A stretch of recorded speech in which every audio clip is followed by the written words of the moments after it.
എറണാകുളം ജില്ലയിലായിരുന്നു നാടിനെ ഇളക്കിമറിച്ച സംഭവം അരങ്ങേറിയത്. രാത്രി ഏകദേശം 9:30 മണിയോടുകൂടി പതിവ് ജോലികൾ പൂർത്തിയാക്കി ടോമി ആലുവയിലുള്ള തന്റെ വീട്ടിലേക്ക് എത്തിയപ്പോഴായിരുന്നു വീടിന്റെ വാതിൽ തുറന്നു കിടക്കുന്ന കാഴ്ച കണ്ടത്. സംശയം തോന്നിയ ടോമി വീടിനുള്ളിലേക്ക് പ്രവേശിച്ച നിമിഷത്തിലായിരുന്നു പ്രധാന ഹാളിൽ നടക്കുന്ന ഒരു കാഴ്ച കണ്ടത്.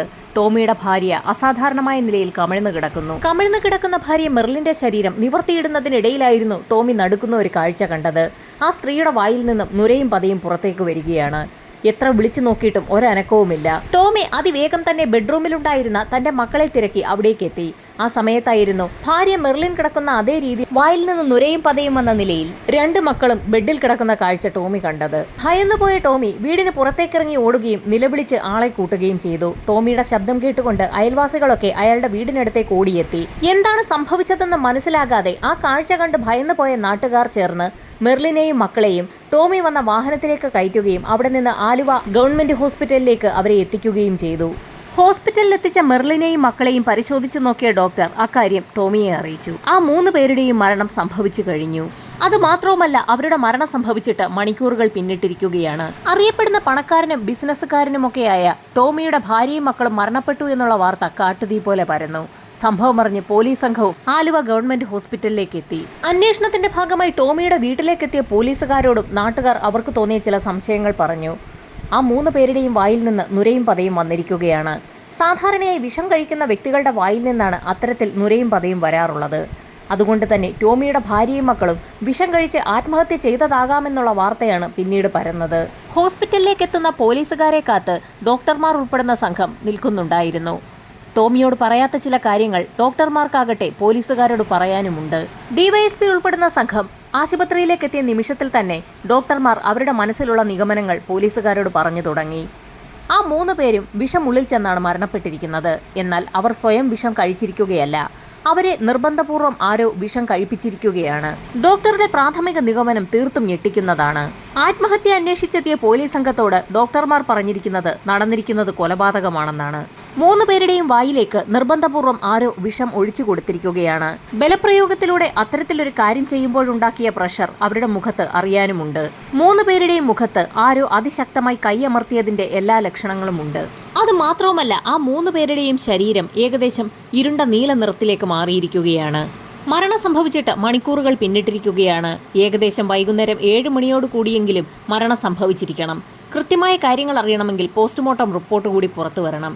ഇൻക്വസ്റ്റ് നടപടികൾ പൂർത്തിയാക്കിയ ശേഷം മൃതദേഹങ്ങൾ പോസ്റ്റ്മോർട്ടം നടത്തുന്നതിനുള്ള നടപടികൾ ആരംഭിച്ചു. ഇതേസമയം SP ഉൾപ്പെടുന്ന സംഘം ടോമിയുടെ വീട്ടിലേക്ക് എത്തുകയും ടോമിയുടെ വീടിനു ചുറ്റും കൂടി നിൽക്കുന്ന ആളുകളെയൊക്കെ അവിടെ നിന്ന് മാറ്റുകയും ക്രൈം സീൻ സീൽ ചെയ്യുകയും ചെയ്തു. അവിടെ കൂടി നിൽക്കുന്ന നാട്ടുകാരൊക്കെ തൊട്ടടുത്ത ദിവസം മൊഴി രേഖപ്പെടുത്തുന്നതിന്റെ ഭാഗമായി ആ വീട്ടിലേക്ക് തന്നെ എത്തിച്ചേരണമെന്ന് പോലീസ് അറിയിക്കുകയും ചെയ്തു. വീടിന് കാവലായി 2 പോലീസുകാരെ ഡ്യൂട്ടിക്കിട്ട ശേഷം SP ഉൾപ്പെടുന്ന സംഘം അവിടെ നിന്ന് മടങ്ങിപ്പോയി. തൊട്ടടുത്ത ദിവസം രാവിലെ തന്നെ പോലീസ് സംഘവും ഫോറൻസിക് സംഘവും ഡോഗ് സ്ക്വാഡും ഒക്കെ സംഭവസ്ഥലത്തേക്ക് എത്തി. മൃതദേഹങ്ങൾ മണത്തു നോക്കിയ പോലീസ് നായ വീടിനകമൊക്കെ ചുറ്റിത്തിരിഞ്ഞ ശേഷം വീടിന് പുറത്തേക്കിറങ്ങി. ഗേറ്റ് കടന്ന് റോഡ് വരെ എത്തിയെങ്കിലും പോലീസ് നായ്ക്ക് പിന്നീട് മുൻപോട്ട് പോകാൻ കഴിഞ്ഞില്ല. ഇതേസമയം ഫോറൻസിക് സംഘം വീടിനുള്ളിൽ വിശദമായ പരിശോധനകൾ ആരംഭിച്ചിരുന്നു. ആ സ്ത്രീയുടെയും കുട്ടികളുടെയും വായിൽ നിന്ന് വീണ നുരയും പതയുമൊക്കെ ഫോറൻസിക് സംഘം ശേഖരിച്ചു. ഫോറൻസിക് സംഘം വീടിനുള്ളിൽ നിന്ന് ലഭിക്കാവുന്ന വിരലടയാളങ്ങളൊക്കെ ശേഖരിക്കാൻ തുടങ്ങി.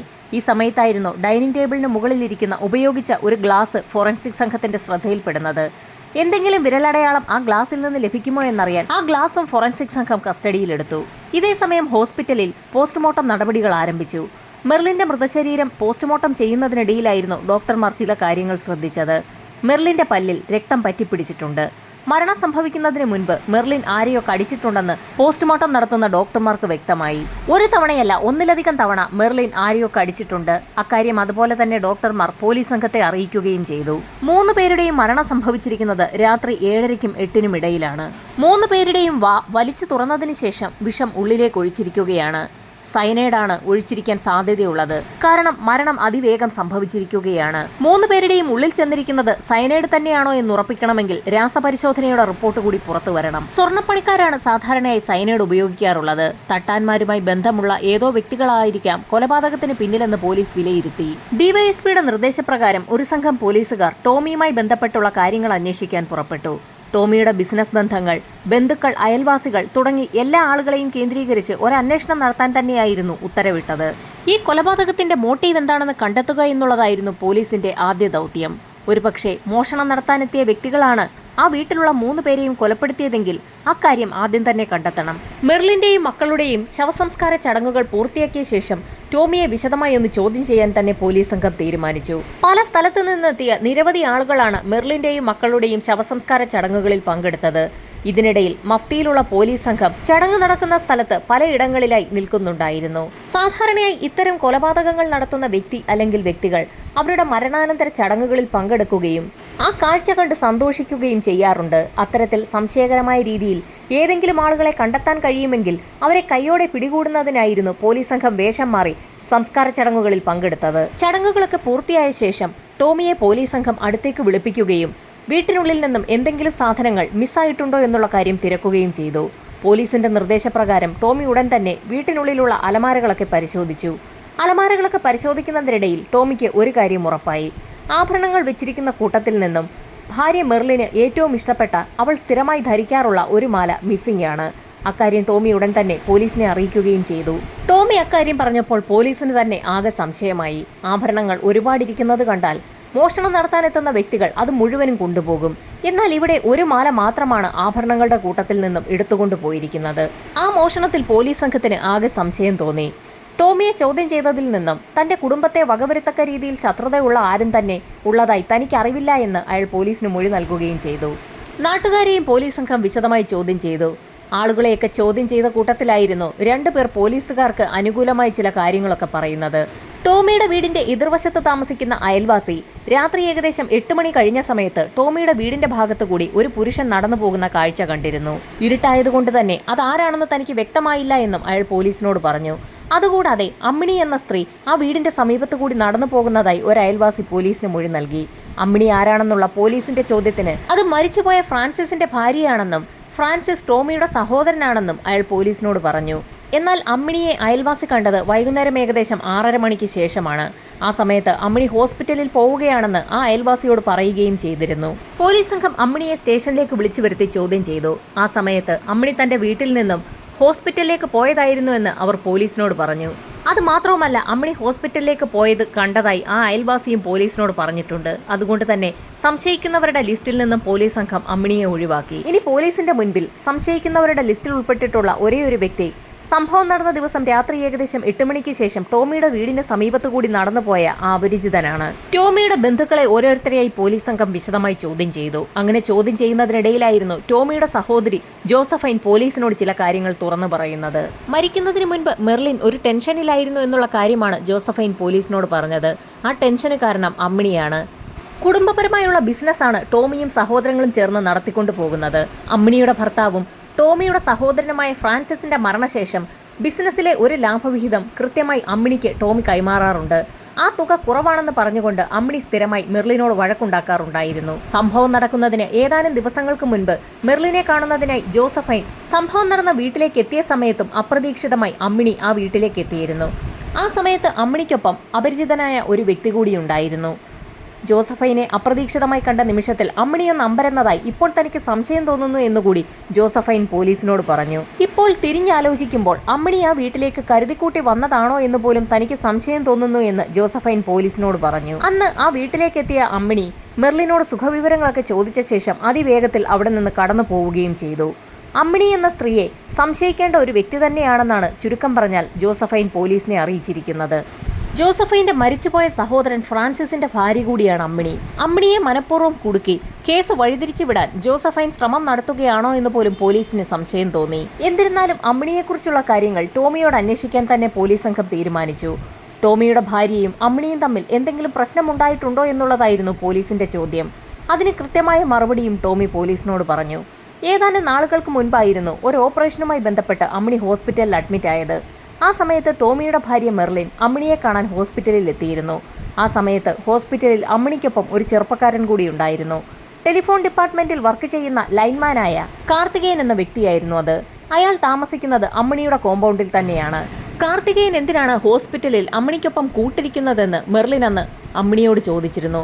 എന്നാൽ മെർലിന്റെ ആ ചോദ്യം അമ്മിണിക്ക് ഇഷ്ടപ്പെട്ടില്ല. അങ്ങനെ അവർ തമ്മിൽ ഒന്ന് ഉരസുകയും ചെയ്തു. അക്കാര്യം അന്ന് വൈകുന്നേരം തന്നെ മെർലിൻ ഭർത്താവ് ടോമിയെ അറിയിക്കുകയും ചെയ്തിരുന്നു. അതല്ലാതെ അവർ തമ്മിൽ എന്തെങ്കിലും പ്രശ്നമുള്ളതായി തനിക്ക് അറിവില്ല എന്നും ടോമി പോലീസിനോട് പറഞ്ഞു. പോലീസ് സംഘത്തിന് നാട്ടുകാരെ ചോദ്യം ചെയ്യുന്നതിനിടയിൽ അമ്മിണിയും അയൽവാസിയായ കാർത്തികേയനും തമ്മിലൊരു ബന്ധമുണ്ടെന്നുള്ള കാര്യം നേരത്തെ തന്നെ മനസ്സിലായതാണ്. അമ്മിണിയുടെ വീടിന് തൊട്ടടുത്ത് തന്നെ ഒരൊറ്റമുറിയിലാണ് കാർത്തികേയന്റെ താമസം. ഭർത്താവ് മരിച്ച ഒരു സ്ത്രീ താമസിക്കുന്നതിന്റെ തൊട്ടടുത്ത് ഒരു ചെറുപ്പക്കാരൻ താമസിക്കുമ്പോൾ അവരെ തമ്മിൽ ചേർത്ത് പറയാൻ നാട്ടുകാർക്ക് പ്രത്യേക ബിരുദാണ്. അതുകൊണ്ട് തന്നെ അന്ന് നാട്ടുകാർ പറഞ്ഞപ്പോൾ പോലീസ് സംഘം അതത്ര കാര്യമാക്കിയിരുന്നില്ല. എന്നാൽ ഇപ്പോൾ ടോമി പറഞ്ഞപ്പോൾ അതിലെന്തോ ഒരു സത്യമുണ്ടെന്ന് പോലീസ് സംഘത്തിന് തോന്നി. ഒരു ചെറുപ്പക്കാരൻ സംഭവം നടന്ന ദിവസം ടോമിയുടെ വീടിന് സമീപത്തുകൂടി നടന്നു പോയതായി അയൽവാസി പോലീസിന് മൊഴി നൽകിയിട്ടുണ്ട്. അതിനി ഒരു പക്ഷേ കാർത്തികേയനാകുമോ എന്നുള്ള ഒരു സംശയമാണ് പോലീസിന് തോന്നിയത്. പോലീസ് സംഘം ഉടൻ തന്നെ കാർത്തികേയനെ സ്റ്റേഷനിലേക്ക് വിളിച്ചു വരുത്തി. പല കാര്യങ്ങളും പോലീസ് സംഘം കാർത്തികേയനോട് ചോദിച്ചു. സംഭവം നടന്ന ദിവസം താൻ വീട്ടിൽ തന്നെ ഉണ്ടായിരുന്നുവെന്നും ഓഫീസിൽ നിന്ന് മടങ്ങിയെത്തിയ താൻ വീട്ടിലിരിക്കുന്ന സമയത്ത് രാത്രിയോടടുപ്പിച്ചായിരുന്നു ടോമിയുടെ വീട്ടിൽ നടന്ന സംഭവങ്ങൾ നാട്ടുകാരിൽ ചിലർ അമ്മിണിയെ അറിയിച്ച സമയത്ത് അവർ തന്നോട് പറഞ്ഞതെന്നും കാർത്തികേയൻ പോലീസിനോട് പറഞ്ഞു. വിവരമറിഞ്ഞ ഉടൻ തന്നെ അമ്മിണിയും കാർത്തികേയനും കൂടി ടോമിയുടെ വീട്ടിലേക്കെത്തിയ സമയത്ത് മെർലിന്റെയും മക്കളുടെയും മൃതദേഹങ്ങൾ പോസ്റ്റ്മോർട്ടത്തിനായി ആശുപത്രിയിലേക്ക് കൊണ്ടുപോയി കഴിഞ്ഞിരുന്നു എന്നും കാർത്തികേയൻ പോലീസിന് മൊഴി നൽകി. സംഭവം നടന്ന ദിവസം ടോമിയുടെ വീടിന്റെ പരിസരത്തു കൂടി നടന്നുപോയ വ്യക്തി കാർത്തികേയനാണോ എന്ന് ഉറപ്പിക്കുന്നതിനായി പോലീസ് സംഘം കാർത്തികേയനെയും കൂട്ടി ടോമിയുടെ വീടിന്റെ പരിസരത്തൊക്കെ ഒന്ന് നടന്നു. ഇതേസമയം മറ്റൊരു പോലീസുകാരൻ അയൽവാസിയായ വ്യക്തിയെ കൊണ്ട് കാർത്തികേയനായിരുന്നോ സംഭവം നടന്ന ദിവസം അതുവഴി നടന്നുപോയതെന്ന് നോക്കാൻ പറഞ്ഞു. പക്ഷേ ഒറ്റ നോട്ടത്തിൽ തന്നെ അയാൾ അത് കാർത്തികേയനായിരുന്നില്ല എന്നും കാർത്തികേയനെ തനിക്ക് കണ്ടാൽ മനസ്സിലാകുമെന്നും പോലീസിന് മൊഴി നൽകി. ഒരു പിടിവള്ളി കിട്ടിയെന്ന് ആശ്വസിച്ചിരുന്ന പോലീസ് സംഘം വീണ്ടും നിരാശരായി. ഈ സമയത്തായിരുന്നു മെർലിന്റെയും മക്കളുടെയും ആന്തരികാവയവങ്ങളുടെ പരിശോധനാ റിപ്പോർട്ട് പുറത്തു വന്നത്. പൊട്ടാസ്യം സയനൈഡ് തന്നെയാണ് അകത്ത് ചെന്നിരിക്കുന്നതെന്ന് റിപ്പോർട്ടിൽ നിന്നും വ്യക്തമായി. അന്വേഷണമാകെ വഴിമുട്ടി നിൽക്കുന്ന സമയത്താണ് നാട്ടുകാർ പറഞ്ഞ മൊഴിയൊക്കെ വിശദമായി ഒന്നുകൂടി പരിശോധിക്കാൻ പോലീസ് സംഘം തീരുമാനിച്ചത്. നാട്ടുകാർ നൽകിയ മൊഴി എത്രത്തോളം വിശ്വാസയോഗ്യമാണെന്ന് കണ്ടെത്തുന്നതിനായി ഒരു സംഘം പോലീസുകാരെ നിയോഗിച്ചിട്ടുണ്ടായിരുന്നു. അവരുടെ റിപ്പോർട്ട് ഉടൻ തന്നെ പുറത്തു വന്നു. നാട്ടുകാർ പറഞ്ഞിരിക്കുന്ന മൊഴികളൊക്കെ വളരെ കൃത്യമാണ്. എന്നാൽ ഒരാളുടെ മൊഴി മാത്രം കളവാണെന്നും പോലീസ് കണ്ടെത്തി. അത് അമ്മിണിയുടെ മൊഴിയാണ്. സംഭവം നടന്ന ദിവസം വൈകുന്നേരം 6:30 മണിയോടുകൂടി സമീപത്തുണ്ടായിരുന്ന തരകൻസ് ഹോസ്പിറ്റലിലേക്ക് അമ്മിണി പോയിരുന്നു എന്ന് അവർ പോലീസിന് മൊഴി നൽകിയിട്ടുണ്ടായിരുന്നു. എന്നാൽ തരകൻസ് ഹോസ്പിറ്റലിൽ നടത്തിയ അന്വേഷണത്തിൽ അന്ന് വൈകുന്നേരം 6:30 മണിക്ക് ശേഷം അമ്മിണി ഹോസ്പിറ്റലിൽ എത്തിയിട്ടില്ല എന്ന് പോലീസ് കണ്ടെത്തി. അമ്മിണിയെ വിശദമായി ചോദ്യം ചെയ്യാൻ തീരുമാനിച്ച പോലീസ് സംഘം അവരുടെ വീട്ടിലേക്കെത്തി. നാട്ടുകാർ പറഞ്ഞതുപോലെ തന്നെ അമ്മിണിയുടെ വീടിന്റെ കോമ്പൗണ്ടിൽ തന്നെ ഒരൊറ്റ മുറിയിലാണ് കാർത്തികേയനും താമസിക്കുന്നത്. പോലീസ് സംഘത്തെ കണ്ടപ്പോൾ തന്നെ അമ്മിണി വീടിനുള്ളിൽ നിന്നും പുറത്തേക്ക് വന്നു. സംഭവം നടന്ന ദിവസം വൈകുന്നേരം എവിടെ പോയിരിക്കുകയായിരുന്നു എന്ന് പോലീസ് ഒന്നുകൂടി അമ്മിണിയോട് ചോദിച്ചു. തരകൻസ് ഹോസ്പിറ്റലിലേക്കാണ് താൻ പോയതെന്ന് നേരത്തെ പോലീസിന് നൽകിയ അതേ മൊഴി തന്നെ അമ്മിണി ആവർത്തിച്ചു. എന്നാൽ പോലീസ് സംഘം തങ്ങൾ നടത്തിയ അന്വേഷണത്തിൽ അമ്മിണി ആ ഹോസ്പിറ്റലിൽ എത്തിയിട്ടില്ല എന്ന് വ്യക്തമായിട്ടുണ്ടെന്ന് പറഞ്ഞപ്പോൾ അമ്മിണിയൊന്ന് വിളറി. താൻ ഹോസ്പിറ്റലിലേക്ക് പോകാൻ തീരുമാനിച്ചാണ് വീട്ടിൽ നിന്നിറങ്ങിയതെന്നും എന്നാൽ നേരം ഒരുപാട് വൈകിയതുകൊണ്ട് താൻ തിരികെ മടങ്ങിപ്പോന്നു എന്നും അമ്മിണി പോലീസിനോട് പറഞ്ഞു. പൊടുന്നനെയായിരുന്നു നിർണായകമായ ഒരു ചോദ്യം CI ചോദിച്ചത്. മെർലിനെ കൊലപ്പെടുത്തിയ ശേഷം അവളുടെ മാല എന്തിനായിരുന്നു അമ്മിണി എടുത്തതെന്ന് പോലീസിന്റെ ചോദ്യം കേട്ടപ്പോൾ തന്നെ അമ്മിണി ആകെയൊന്ന് വിളറി വെളുത്തു. എന്നാൽ തനിക്കൊന്നും അറിയില്ല എന്ന മൊഴിയിൽ തന്നെ അമ്മിണി ഉറച്ചു നിന്നു. പക്ഷേ അമ്മിണിയെ പ്രതി ചേർക്കാൻ പോലീസിന് കഴിയുമായിരുന്നില്ല. കാരണം മരണം സംഭവിച്ച സമയത്ത് തന്നെ ആക്രമിച്ച വ്യക്തിയുടെ കൈ മെർലിൻ കടിച്ചു മുറിച്ചതായി പോസ്റ്റ്മോർട്ടം റിപ്പോർട്ടിൽ തെളിഞ്ഞിട്ടുണ്ട്. എന്നാൽ അമ്മിണിയുടെ കൈകളിൽ അത്തരത്തിലുള്ള യാതൊരു പാടുകളും കണ്ടെത്താൻ പോലീസിന് കഴിഞ്ഞില്ല. അമ്മിണിയുടെ വീട്ടിൽ വിശദമായൊരു പരിശോധന തന്നെ നടത്തി. ആ മാല ഒരുപക്ഷെ അമ്മിണിയുടെ വീട്ടിൽ നിന്ന് ലഭിക്കുകയാണെങ്കിൽ അമ്മിണിയെ പ്രതി ചേർക്കാമെന്നായിരുന്നു പോലീസ് കരുതിയത്. അമ്മിണിയുടെ വീട്ടിലും അതേസമയം കാർത്തികേയന്റെ വീട്ടിലും പോലീസ് സംഘം വിശദമായി തിരച്ചിൽ നടത്തിയെങ്കിലും പ്രത്യേകിച്ചൊന്നും കണ്ടെത്താൻ കഴിഞ്ഞില്ല. കാർത്തികേയന്റെ കയ്യിലും പ്രത്യേകിച്ച് കടിയേറ്റ പാടുകളൊന്നും തന്നെ ഉണ്ടായിരുന്നില്ല.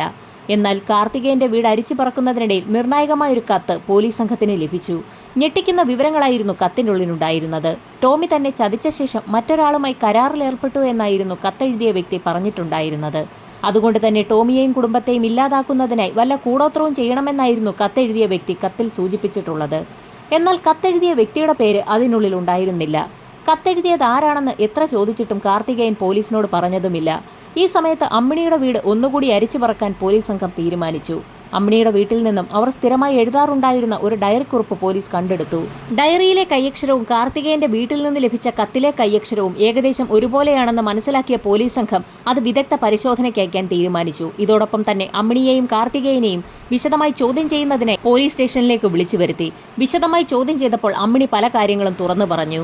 ഏതാനും നാളുകൾക്ക് മുൻപ് സ്കൂൾ തുറക്കുന്ന ഒരു സമയത്ത് തന്റെ മകന് ഒരു കോട്ട് തയ്പ്പിക്കുന്നതിന് തുണിയെടുക്കുന്നതിനായി ടോമിയുടെ തുണിക്കടയിലേക്ക് അമ്മിണി പോയിരുന്നു.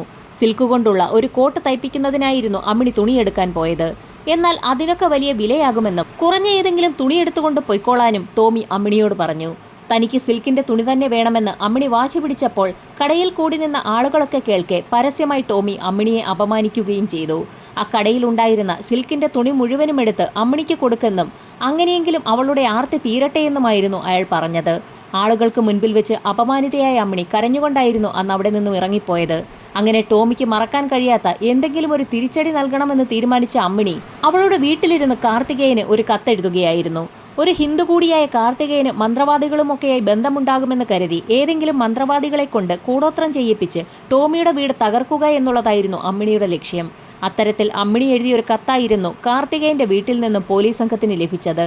അങ്ങനെ അന്ന് അമ്മിണി അവളുടെ വീട്ടിൽ നിന്നിറങ്ങി കാർത്തികേയനൊപ്പം ചില മന്ത്രവാദികളെയൊക്കെ കാണുകയും കാര്യം അവരോട് പറയുകയും ചെയ്തു. മന്ത്രവാദികളുടെ നിർദ്ദേശപ്രകാരം പൂജിച്ച് നൽകിയ ചില വസ്തുക്കളൊക്കെ ടോമിയുടെ വീടിന് പരിസരത്തൊക്കെ അമ്മിണിയും കാർത്തികേയനും ചേർന്ന് കുഴിച്ചിടുകയും ചെയ്തു. അമ്മിണിയുടെ മൊഴിയനുസരിച്ച് മന്ത്രവാദികളെയൊക്കെ പോലീസ് സംഘം ഉടൻ തന്നെ പിടികൂടി. അമ്മിണി പറഞ്ഞ അതേ കാര്യങ്ങൾ തന്നെയായിരുന്നു മന്ത്രവാദികളും ആവർത്തിച്ചത്.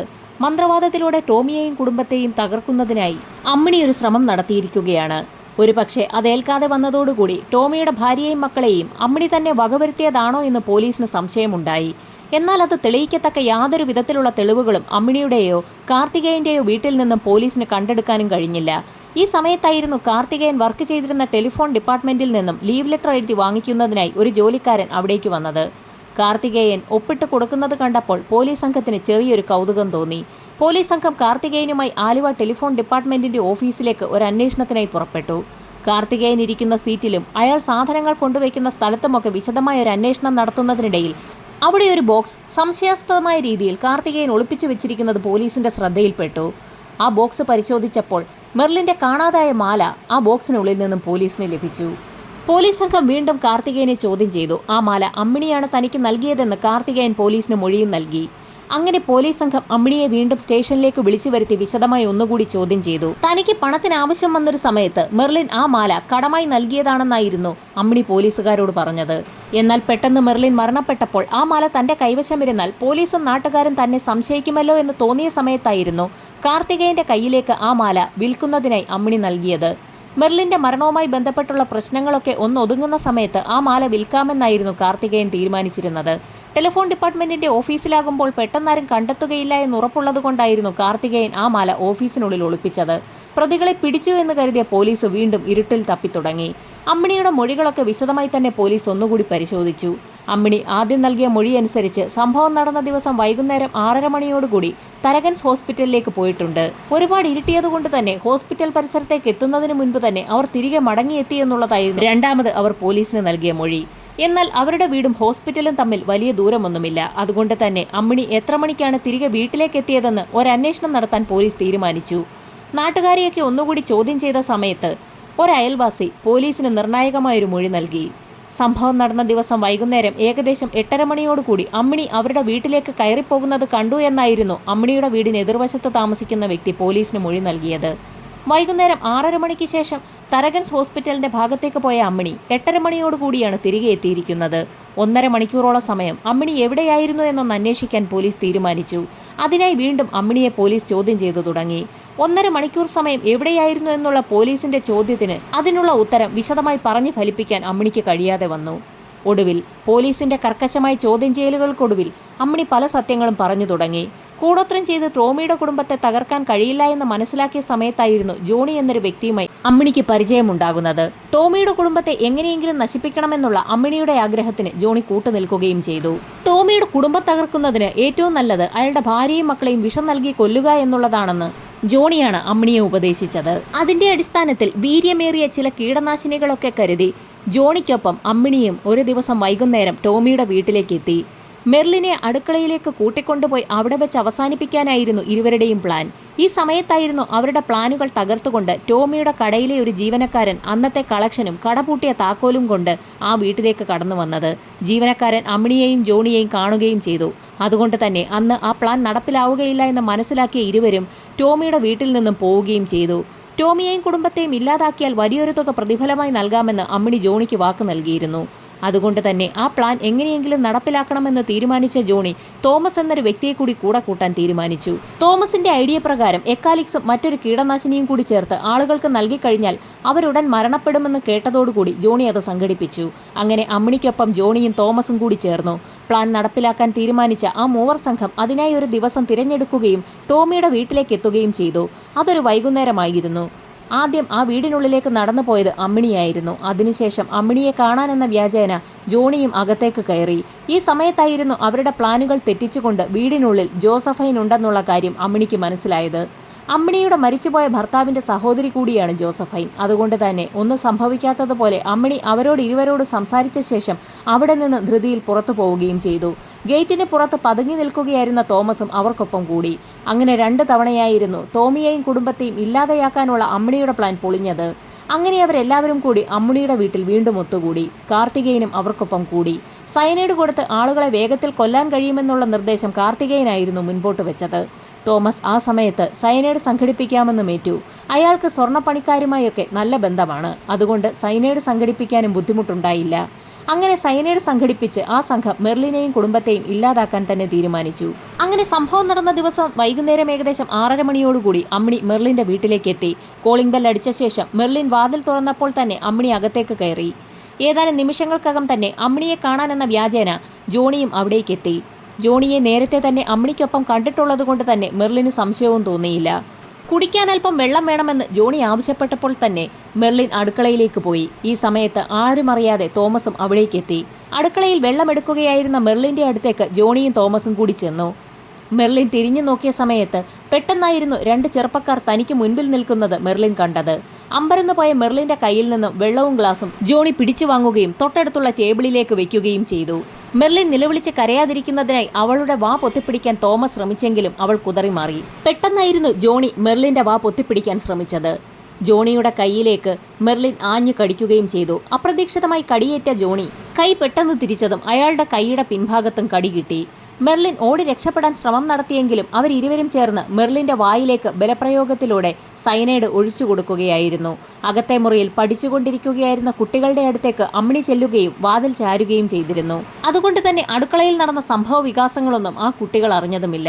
മെർലിന്റെ മരണം ഉറപ്പാക്കിയ ശേഷം ജോണി ആ കുട്ടികൾ ഉണ്ടായിരുന്ന മുറിയിലേക്ക് കടന്നു വന്നു. ജോണിയും അമ്മിണിയും ചേർന്ന് 2 കുട്ടികളെയും ബലപ്രയോഗത്തിലൂടെ സയനൈഡ് കഴിപ്പിക്കുകയായിരുന്നു. കുട്ടികളുടെ മരണവും ഉറപ്പാക്കിയ ശേഷം ടോമിയുടെ മുറിയിലേക്ക് കടന്നു ചെന്ന അമ്മിണി അലമാര തുറന്ന് അലമാരയ്ക്കുള്ളിൽ നിന്നും ഒരു മാല മാത്രം പുറത്തെടുത്തു. അവർക്ക് വ്യക്തമായ പ്ലാൻ ഉണ്ടായിരുന്നു. രാത്രി ഏകദേശം 9:30 മണിയോടുകൂടി ടോമി കടപൂട്ടി വീട്ടിലേക്ക് എത്തുമെന്ന് അമ്മിണിക്ക് അറിയാമായിരുന്നു. ആ സമയത്ത് അയാളെയും അവസാനിപ്പിക്കാൻ തീരുമാനിച്ച അവർ ആ വീടിനുള്ളിൽ തന്നെ പതുങ്ങിയിരുന്നു. പക്ഷേ ഈ സമയത്ത് ജോണിയുടെ കയ്യിലെ മുറിവ് ഗുരുതരമാവുകയും കയ്യിൽ നിന്ന് രക്തം പുറത്തേക്ക് ഒഴുകുകയും ചെയ്തു. അയാൾക്ക് വേദന സഹിച്ച് അധിക സമയം വീടിനുള്ളിൽ കഴിയാൻ പറ്റില്ല എന്ന് മനസ്സിലാക്കിയതോടുകൂടി ആ സംഘം ടോമിയുടെ വീട്ടിൽ നിന്നും പുറത്തിറങ്ങി. അമ്മിണി എല്ലാ കാര്യങ്ങളും പോലീസിനോട് തുറന്നു പറഞ്ഞതോടുകൂടി അമ്മിണിയുടെയും കാർത്തികേയന്റെയും അറസ്റ്റ് പോലീസ് സംഘം രേഖപ്പെടുത്തി. ഈ സമയത്ത് പ്രതികളായിരുന്ന ജോണിയും തോമസും ഒളിവിലായിരുന്നു. ഏകദേശം ഒരാഴ്ചയോടുകൂടി തന്നെ പോലീസ് സംഘം അവരെയും കസ്റ്റഡിയിലെടുത്തു. അന്വേഷണം പൂർത്തിയാക്കി കുറ്റപത്രം കോടതിയിൽ സമർപ്പിച്ചു. അങ്ങനെ വിചാരണയും ആരംഭിച്ചു. ഞെട്ടിക്കുന്ന ഒരു വിധി പ്രഖ്യാപനമായിരുന്നു പെരുമ്പാവൂർ സെഷൻസ് കോടതി നടത്തിയത്. അമ്മിണിയെയും കൂട്ടരെയും വെറുതെ വിട്ടുകൊണ്ടുള്ള ഒരു വിധിയായിരുന്നു അത്. സാഹചര്യ തെളിവുകളും സാക്ഷിമൊഴികളുമൊക്കെ പോലീസ് സംഘം വിശദമായി തന്നെ ഹാജരാക്കിയെങ്കിലും അതൊന്നും അമ്മിണിയും കൂട്ടരും കൊലപാതകം നടത്തിയെന്ന് തെളിയിക്കാൻ ഉതകുന്നതല്ല എന്നായിരുന്നു കോടതി കണ്ടെത്തിയത്. അങ്ങനെ സർക്കാർ അപ്പീലുമായി ഹൈക്കോടതിയെ സമീപിച്ചു. സെഷൻസ് ജഡ്ജിയുടെ കണ്ടെത്തലുകളെയെല്ലാം തള്ളിക്കളഞ്ഞുകൊണ്ടുള്ള ഒരു വിധി പ്രഖ്യാപനമായിരുന്നു ഹൈക്കോടതി നടത്തിയത്. പ്രതികൾക്ക് ജീവപര്യന്തം തടവ് ശിക്ഷ വിധിച്ചുകൊണ്ടുള്ള നിർണായക വിധി പ്രഖ്യാപനമാണ് ഇപ്പോൾ ഹൈക്കോടതി നടത്തിയിരിക്കുന്നത്. അമ്മിണിക്ക് ഭർത്താവില്ല എന്നും കുട്ടികൾ മാത്രമാണുള്ളതെന്നും പരിഗണിച്ച് ഹൈക്കോടതി വധശിക്ഷ ജീവപര്യന്തമാക്കി കുറച്ചിരിക്കുകയാണ്.